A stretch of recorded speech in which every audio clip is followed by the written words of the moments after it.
spin quantum number is given by George Uhlenbeck and Samuel Goudsmit है ना, in 1925 आज में। नेक्स्ट क्या है इसमें कि ये जो क्वांटम नंबर है इसलिए इंट्रोड्यूस हुआ कि मल्टी इलेक्ट्रॉन सिस्टम में मल्टी इलेक्ट्रॉन एटम में इलेक्ट्रॉन का जो एनर्जी है वो 3 क्वांटम नंबर से एक्सप्लेन नहीं हो पा रहा था। कौन से? Azimuthal quantum number, principal quantum number, azimuthal quantum number है, मैग्नेटिक क्वांटम नंबर। यानी एजीमुथल, मैग्नेटिक और ये जो 3 क्वांटम नंबर है ये तीनों क्या करते हैं? मल्टी इलेक्ट्रॉन सिस्टम में इलेक्ट्रॉन की एनर्जी के लेवल को एक्सप्लेन नहीं कर पाते कंप्लीटली। तो इसलिए क्या किया गया? एक न्यू सिस्टम इंट्रोड्यूस किया गया, न्यू क्वांटम नंबर लाया गया।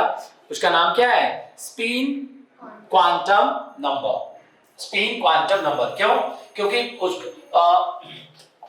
स्पिन क्वांटम नंबर क्यों आया? देखो, क्योंकि ये न्यूक्लियस है, न्यूक्लियस के चारों इलेक्ट्रॉन घूम रहा है। न्यूक्लियस के चारों कौन घूम रहा है? इलेक्ट्रॉन।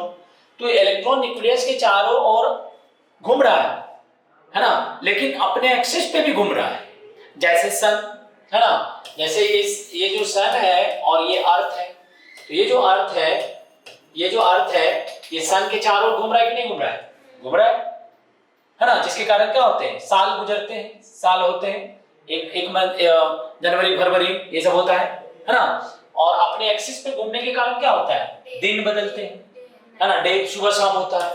तो अर्थ अपने एक्सिस पे घूमता है इसलिए सुबह शाम होता है, और इसके चारों ओर घूमता है इसलिए साल गुजर जाते हैं, महीने बदल जाते हैं। आज में उसी तरह से इलेक्ट्रॉन अपने एक्सिस पे भी घूमता है, स्पिन करता है। स्पिन करते हुए बॉलर के देखो ना, सबसे अच्छा स्पिनर कौन है इंडिया में? पता नहीं, हम लोग तो भूल गए जब हम लोग देखते थे उस टाइम। तो श्रीलंका का कौन सा था? मलिंगा। अभी ना मलिंगा, उससे पहले था मुथैया मुरलीधरन। मलिंगा स्पिनर है तो नहीं, फास्टर है। मुथैया मुरलीधरन था, स्पिन कराता था, मतलब उसका जो बॉल, शेन बॉर्न ऑस्ट्रेलिया वाला, जैसे बॉल फेंकेगा तो उसका हवा में दिखाता था। कैसे? देखिए इसका बॉल कैसे हवा में घूम रहा है, और ये टप्पा खाया हुआ आउट, पता ही नहीं चला बॉलर को, बैट्समैन को। तो हवा में स्पिन कर रहा है। हवा में क्या कर रहा है? ये स्पिन। यानी ये न्यूक्लियस है, तो ये इलेक्ट्रॉन ऐसे घूम नहीं रहा है, बल्कि अपने एक्सिस पे घूम के घूम रहा है। समझ गए ना? तो इलेक्ट्रॉन क्या कर रहा है? अपने एक्सिस पे घूम के भी घूम रहा है। नहीं, डांस है ना, अपने एक्सिस पे ऐसे घूम के भी घूम रहा है। समझ गए? तो इसको क्या बोलेंगे? Spin quantum.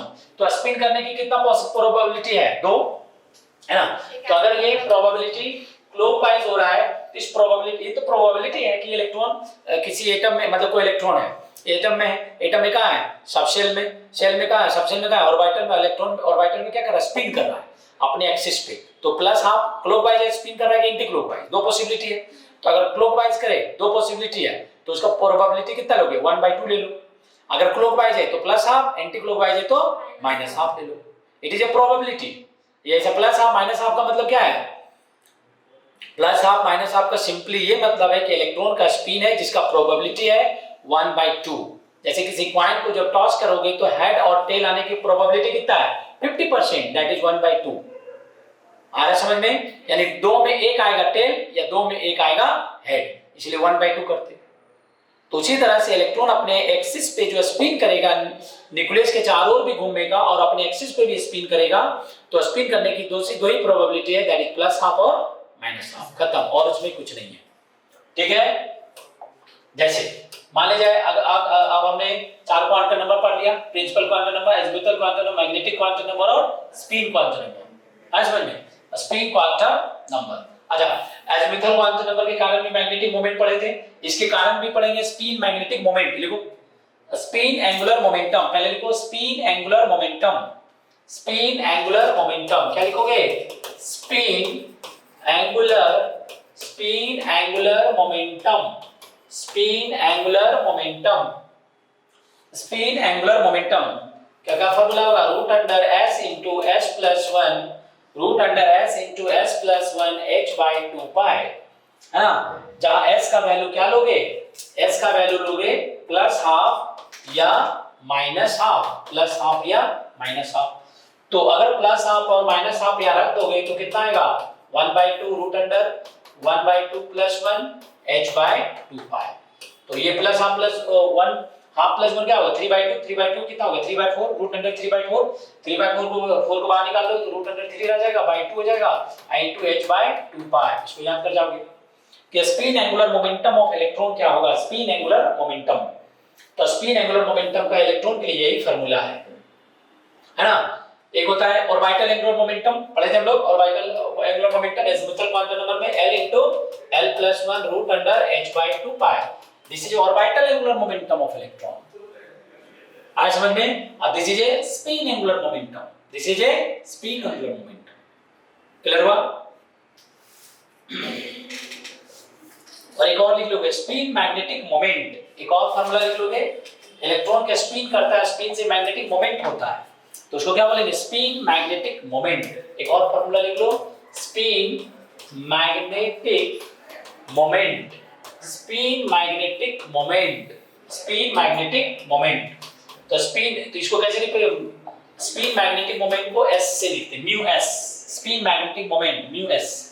That is formula है इसका n into n plus 2 where n is a number of unpaired electron in orbital, number of unpaired electron in subshell, number of where is n is a number of unpaired electron where n is a number of unpaired electron in subshell in magnetic moment MOMENT magnetic moment spin magnetic moment. Magnet के moment magnetic moment होता है charge का magnet charge का भी moment होता है ना उसी तरह से मैग्नेट का होता है। ठीक है मैग्नेटिक मोमेंट का फार्मूला ये है बोर मैग्नेटॉन। यूनिट क्या है इसका बोर मैग्नेटॉन। यूनिट क्या है बोर मैग्नेटॉन बोर मैग्नेटॉन है ना बोर मैग्नेटॉन। जैसे मान लीजिए किसी इलेक्ट्रॉन है कोई से डी सबशेल की बात करें जैसे मान लीजिए डी सबशेल उसमें कितने इलेक्ट्रॉन है 1 2 3 4 5 6 7 8 दो अनपेयर्ड n क्या वैल्यू दो तो n का वैल्यू कितना बोलेंगे यहाँ पे NH2 number of unpaired electron in subshell. तो डी सबशेल में कितना इलेक्ट्रॉन है 8 में से अनपेयर्ड कितना है 2। अच्छा बताएंगे बाद में इसको है ना। तो दो अनपेयर्ड इलेक्ट्रॉन है तो दो अनपेयर्ड इलेक्ट्रॉन है जिसका स्पिन मैग्नेटिक मोमेंट कितना हो जाएगा तो क्या लिखोगे देखो फार्मूला पे रखो दो अनपेयर्ड है तो 2 + 2 दो जोड़ दो 4 को 2 से मल्टीप्लाई करो 8 2√2 तो कितना आ जाएगा 2√2 बोर मैग्नेटॉन। क्लियर आया समझ में। उल्टा भी चल देते हैं अगर किसी एटम में एटम में इलेक्ट्रॉन का स्पिन मैग्नेटिक मोमेंट इतना है बताइए उसमें अनपेयर्ड इलेक्ट्रॉन उस सबशेल में कितना है पता चल जाएगा 2 हो गया। उल्टा चल देते हैं समझ गए।